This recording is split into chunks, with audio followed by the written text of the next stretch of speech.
Okay, good morning. Welcome to our webinar. We're really happy that you all are able to join us today.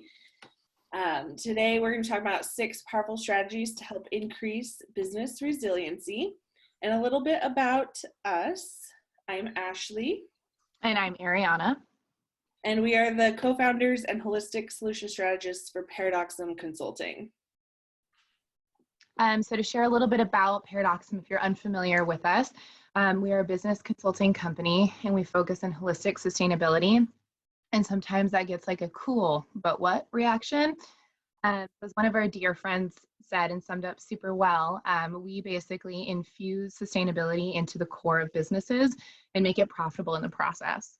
And we wanted to share our values as well, because these are going to come up, but our values are anti-waste, interconnection, co-production, responsibility, relationship, and regeneration. And we also feel like they're very important aspects to resiliency.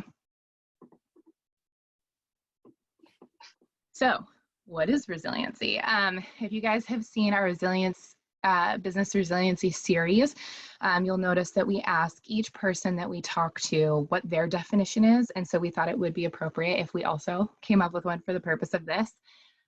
So we defined resilience as the ability to adapt to changes and challenges by evolving in a way that remains true to your core. So that'd be like your mission, your values, and your commitment to stakeholders.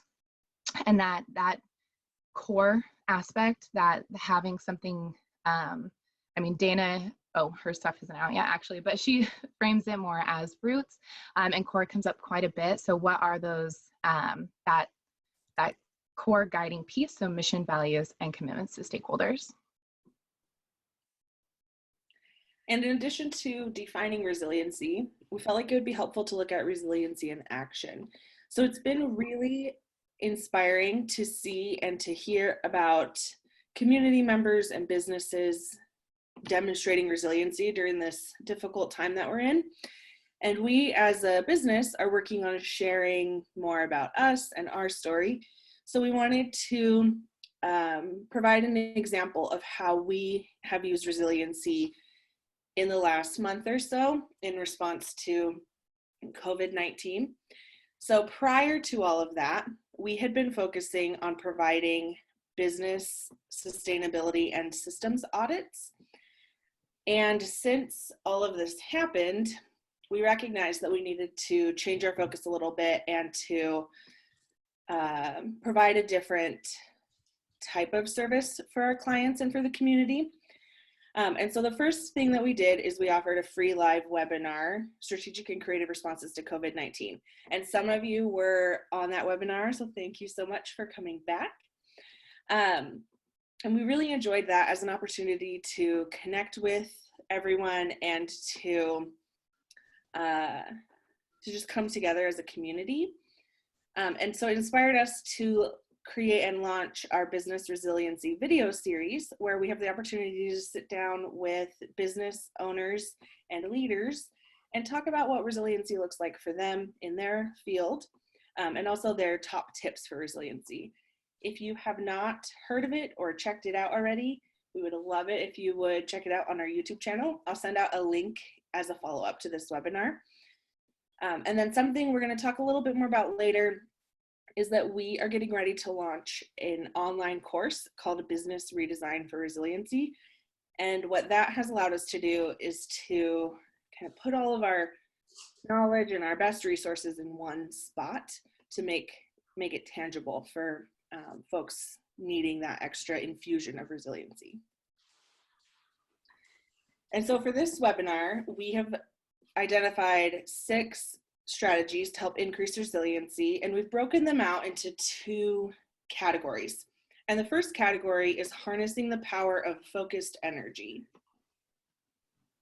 Perfect. So tip 1 in resiliency is to identify your core. So going back to that core and guiding compass, what is serving as that guiding compass? So the questions to ask yourself would be, do I have a clear and actionable mission? And do I have clearly defined values? I think a lot of us, especially as we're setting up our business plans, we craft these beautiful mission statements, we identify our values, and then sometimes we put them away and we don't use them again. So if you've crafted these things already, personally or professionally, right, in a business setting, revisit them, look at them. Are they still clear? Are they still actionable? Do they still fit and resonate at my core? And then for same thing for the values, right? Revisit those. And I got some good tips for values that you want to keep it 4 to 7 is a pretty good sweet spot. If you're like Ashley and I think our first go round of values, we had 18, something that you would never remember. So make sure it's something that sticks with you, that's easy to remember, and something that you can use as that core and guiding compass as you make decisions while remaining true and resilient. And I think that goes really well into tip 2, which is to craft compelling goals. High achievers truly believe in their goals, even when others think they are unbelievable. A lot of times we hear about SMART goals, and while SMART goals are important and they do work, compelling goals is taking it that step further and really connecting it with a reason that will propel you forward. Because anytime we make a goal and we work to implement change, we're going to come up with roadblocks and we're going to have challenges, and our brains are going to freak out a little bit because they don't like change. And so it's really powerful to have a goal that you can connect with to help move you forward. So here's a quick little framework to help in developing those compelling goals. So first step is to know what you really want, and you're going to dig deep for that. Make sure your goal is in line with your mission, vision, and values, just like Ariana was talking about. Be detailed and specific about what you want to achieve and why, and then consistently visualize what it will be like to achieve your goals, and create a plan of action and get to work. So as I was creating the slide and thinking about it, I wanted to provide an example. And the thing that kept coming into my mind was basically anything that we have done with our business, Paradoxum. Because starting a business is really hard, especially when you have family and home life, and we both have full-time jobs. And so I feel like I really needed that compelling reason to keep moving forward, because stuff feels out of control a lot. And that fourth item, consistently visualize what it will be like to achieve your goals, was a really powerful one for me, to be able to sit back and just be like, okay, close my eyes. What is this going to look like? What is it going to feel like? And break it up. So instead of just having the big end goal, look at the little pieces to get you along the way. Awesome. So our next tip here, and this is super important just because so many people can't articulate it, and there's a great Simon Sinek quote for this, but identify your big why. So very few people or companies can clearly articulate why they do what they do. By why, I mean your purpose, cause, or belief. Why does your company exist? And identifying your why, that specific purpose of your work, can be a powerful motivator to connect us with our inner passion and drive. And by connecting to that inner energy, we can really hone it in and focus it like a laser to be able to cut through obstacles and distractions. So here you'll see a picture of a laser. When I looked up pictures of lasers, there was a ton. And this one stood out to me for a couple reasons. One, this laser is cutting through metal, which, yes, that's what lasers do. But if you think about it, like, it's pretty powerful. You just have this beam of light that can literally cut through super, super strong metals. It kind of blows my mind. And then something else about this image are the sparks. And I think that is profound, in that our big why, as we use it and we share it, it sparks outward. And it can spark outward and affect other people to get them excited and on board with our big why and our purpose and our mission. And it can also spark other ideas and projects and passions within ourselves and within our organization. And so when I think about the big why now, I think about, okay, it's my laser focus, and then it kind of shoots outward. So our next set of tips focus on getting outside of the box and into creative thinking. Perfect. So tip 4 is create an inventory of your resources. And we'll reference this series often in this presentation because we have learned so many amazing things from the business owners and community leaders that we've connected with. So this quote here is from Lily from Bridges and Boundaries Counseling Services. And when we were chatting with her, she said, in talking about resiliency and creating an inventory of tools and resources, she said, who are my support people? What time do I have available? What are the skills I've learned? What tools do I have available? When we take a beat and look around and assess our resources, we can really MacGyver the heck out of any situation. And that was such a powerful quote and idea that we created a resource inventory worksheet, which we are also going to send out after this webinar so that you have it. And we would really encourage you to either do it digitally or print it out or whatever format works best for you, but to sit down and really focus on this and ask yourself these questions. So I'm going to run through each of the quadrants just to expand on it a little bit more. So that first one is, what skills have I learned? And with this one, yes, think about those technical skills, the things that help you in your day-to-day, but also think about maybe the not as formal skills that you could have gained in a different area of your life. Or also looking, maybe it's a skill I learned a long time ago that I can still use, strengthen, and access. So it could be something like, I feel like I've got pretty great communication skills. How can I apply that in different areas? That next step is, what tools do I have available? So again, it could be formal tools that I use in my everyday life, but it could also be tools that maybe I've got around me or I have access to that I'm not utilizing that I could be using. Or is there a tool that I use that I could use in a different way to have additional results? One example of this is Canva. So we use Canva a lot. I made this worksheet in Canva. And Canva can do so many things, right? So that's a great tool that can have a lot of different uses in your business. And then, who are my support people? This one is really important because, as we talked about before, things get hard and challenges come up, and you want to have people that you can lean on, not only for that help and support, but also maybe for ideas and creative solutions. So this could be friends, family, partners, other business leaders that you are close with, anyone in your circle.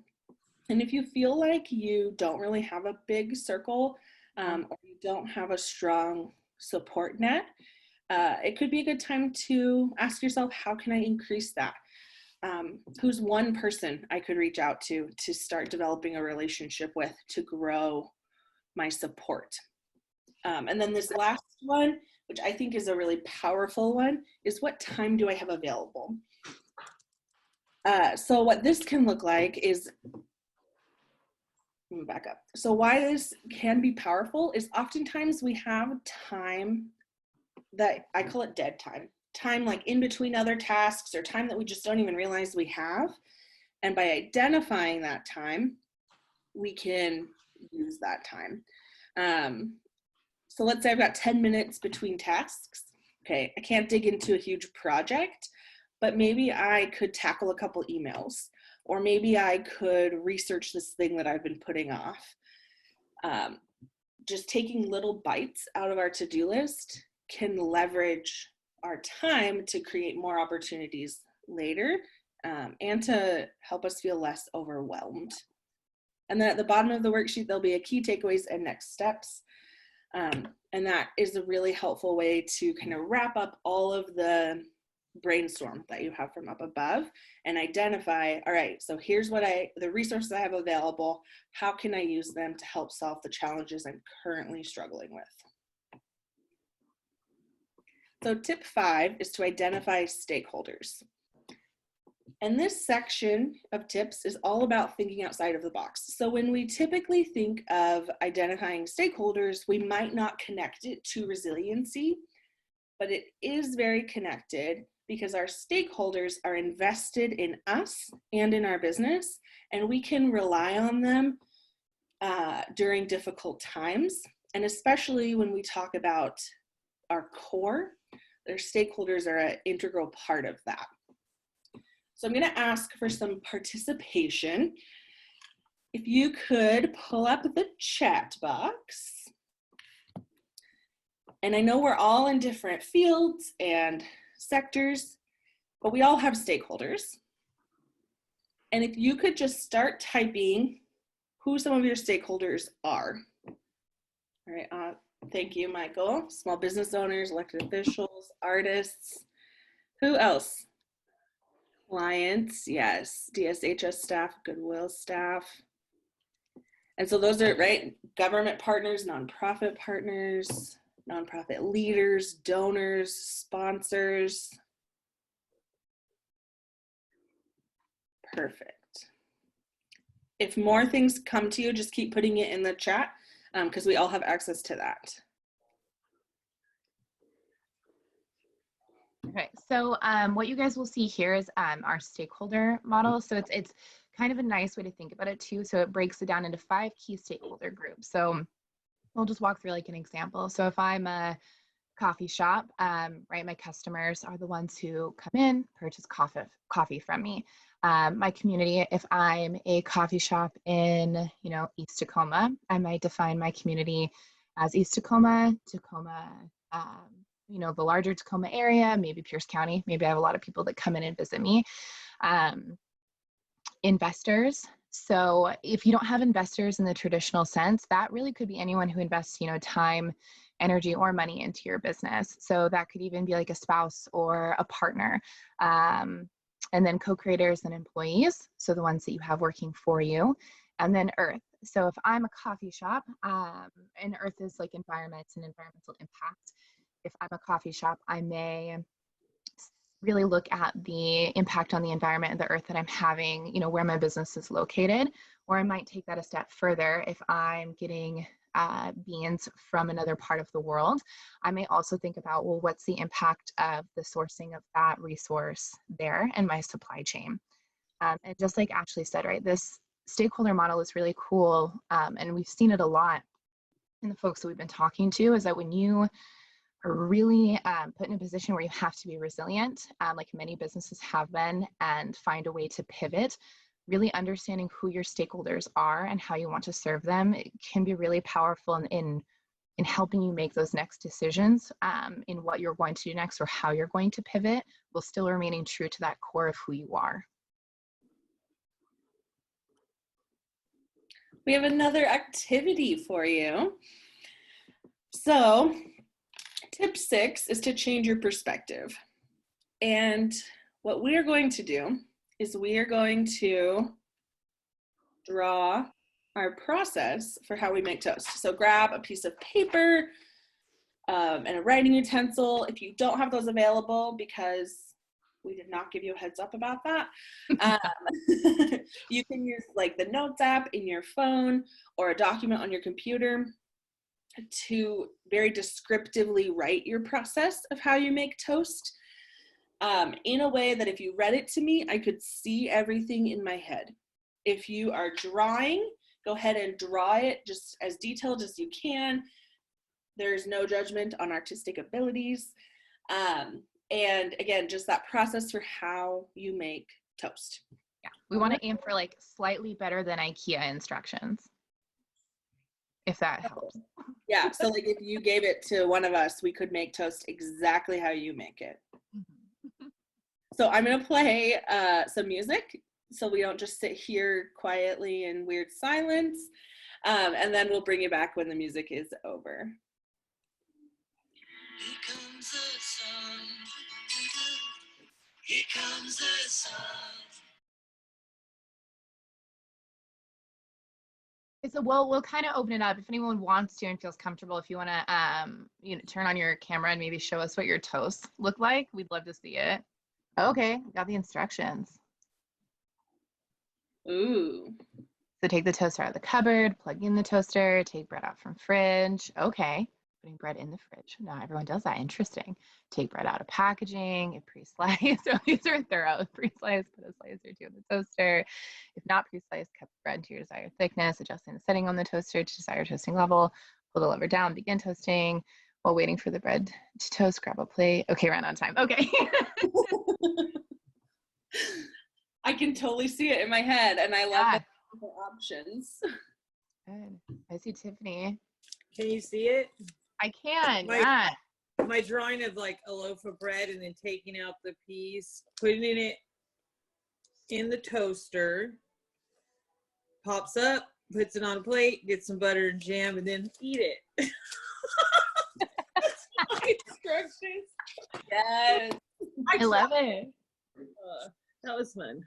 It's so interesting too, right? So I'll show, this is, no one judge my drawings right now. So this is mine, right? So you get the bread out, you open the bread, you butter it, you put it in the toaster oven, you wait for it to cool, because I've burned myself many times. And then that's me eating the bread. We don't have to look at that, but here, I'll show you. I didn't finish, but you have to take it out of the cupboard and then slice it, because I've been making a lot of bread. And so we cut it and then open the toaster oven, put the bread on the tray, the toast setting, and then I lost it. and then it was over. Very, very cool. I love it. So, and you can see, so there's a TED talk on this, right? Like how to draw toast if you guys want to watch it.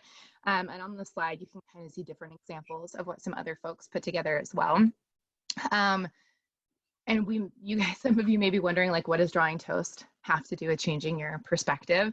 But I mean, looking into our process of how we think something should be done is a great way to change our perspective. And we all drew toast completely differently too.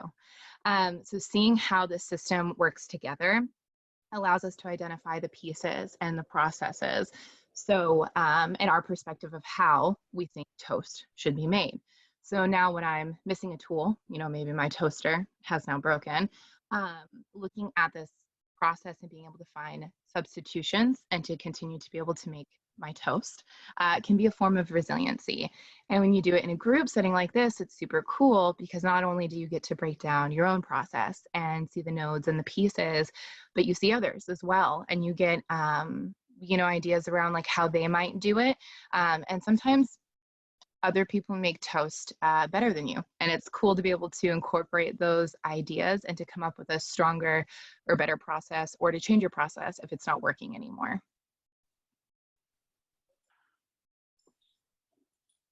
So a little recap, right? I feel like we gave you a lot of information, and I don't know about you guys, but I get lost in stuff once I start digging into it. So here are the tips for you here, just to recap them and identify and put into their categories. So harnessing the power of focused energy, those key tips were identifying the core, crafting compelling goals, and identifying your big why, that laser focused spark.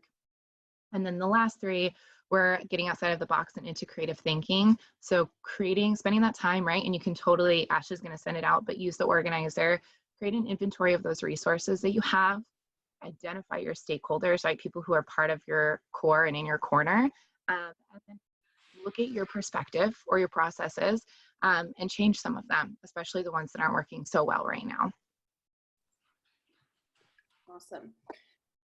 So I mentioned earlier the course that we are working on launching. All of this information we shared is like a teeny little drop in the course content. We're not going to spend a lot of time here, but we are starting to develop an email sign up for information on when the course releases. So it's 8 modules, and it has a mix of videos, activities, projects, workbooks, handouts, and organizational audits. I'm not going to read all of this because it's a lot. But this is our course outline. And I get really excited looking at it because there's so much in it that has a lot of power in building resiliency among businesses. So I'm just going to highlight a couple modules that stand out to me. So module 1 is that discover your big why. So we introduced that concept today. In the course, you really dig in and develop what that looks like. We also walk you through a process for conducting audits within your organization and defining your systems. Sort of like with the toast, looking at what all of the different pieces are and doing some simplified value stream mapping to be able to see processes and evaluate them from a whole system perspective. Create allies and partnerships, both inside and outside your organization. We present some easy storytelling methods and engagement strategies, and strategies for continuous improvement. So keeping all of the changes and things that you're making, helping them to be instilled in your business, as well as continued growth. That's very cool. And I'll put it in the chat now, but it's just if you want to be on that list to get like updates about when things are happening, that link is in the chat box. Thank you. Mm-hmm. And so I think, I mean, it's only our second webinar, but I feel like the theme now is that we want to like leave you with something at the end.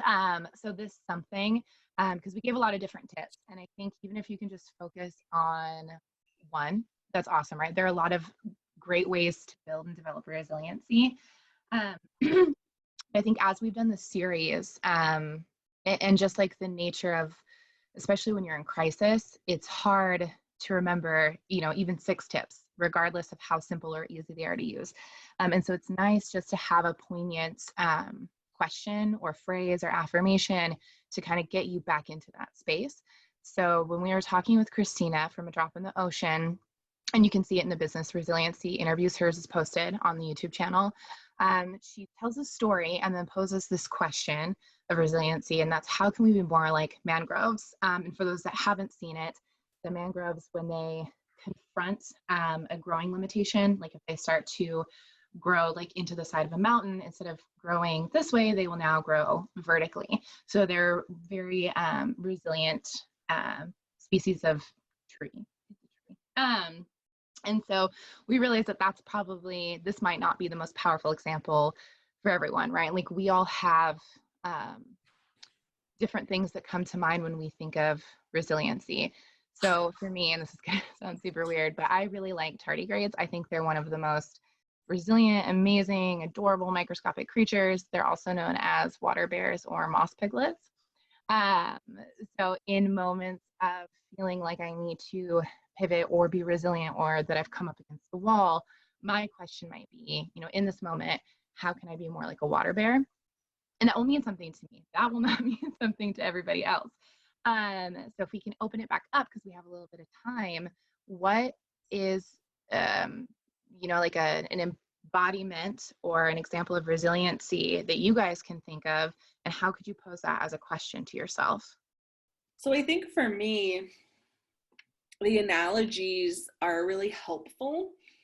But when I am in a moment of needing to tap into resiliency, an analogy doesn't always feel close to me. And for me, I really like to tune into my values and my goals, those like compelling goals. And so I feel like my question that pops up is, oh, I just lost it. But it's, how is this connected to where I want to go? So like seeing that big picture for me helps me to kind of evaluate my resilience and where I'm at with that, depending on what I'm doing. So it doesn't have to be an analogy. It can be like any thought-provoking type of question.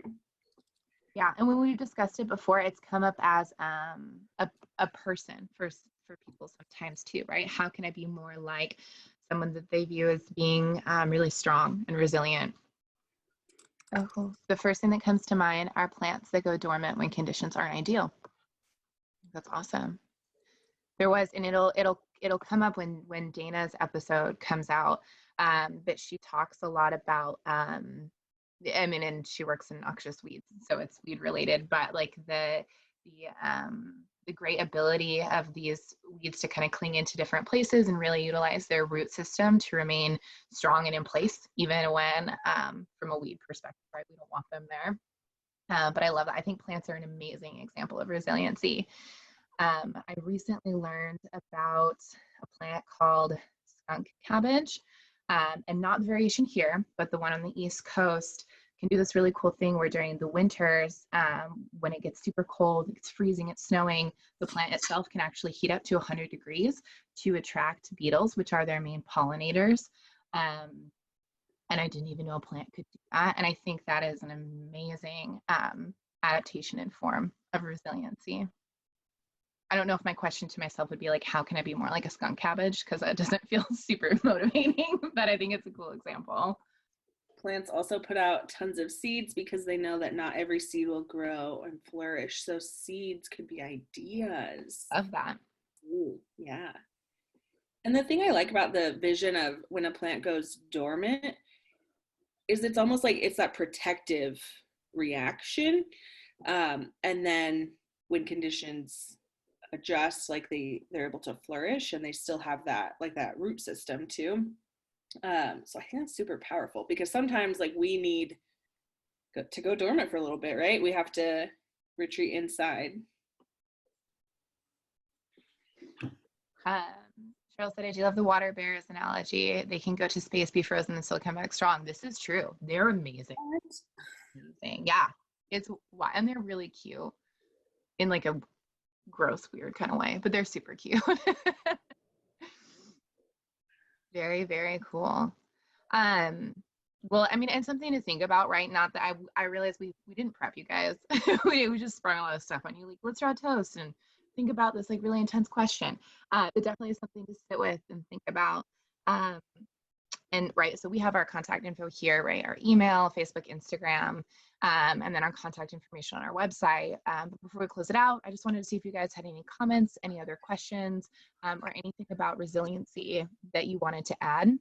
Because I think if we've learned anything, it's that ability to tap into the collective and your community that really gives you a lot of resources to work with. So we'd love if you guys have anything to offer too, that'd be amazing. So in line with your resiliency, Cheryl said also there was a program I was a part of for the homeless climbing out of homelessness, mountain climbing to learn resilience. That's awesome. That's so awesome. I keep thinking about money. How do we be resilient with less money? Open it up. What do you guys think? There's like nodding. The people I can see are like, yes. Yeah, how do you be resilient with less money? When I think it's like,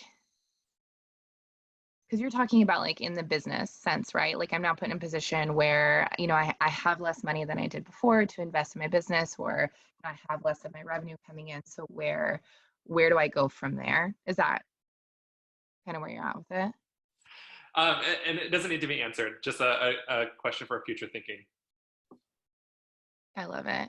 But I think it's like one of those really interesting questions too, where like to dig into it and like how are you defining it? Because I mean, you brought up that really great example of like seeing resiliency and dormancy sometimes, right? So what is the goal and what are we working towards, and what is going to be that definition of resilience? And then I think from there it would, you know, change the strategy that we were going to use. But very cool. So if we don't have anything else, I think we'll close it out then. And of course, all of our contact information is there, and we super appreciate you guys joining us and being part of the webinar. Thank you.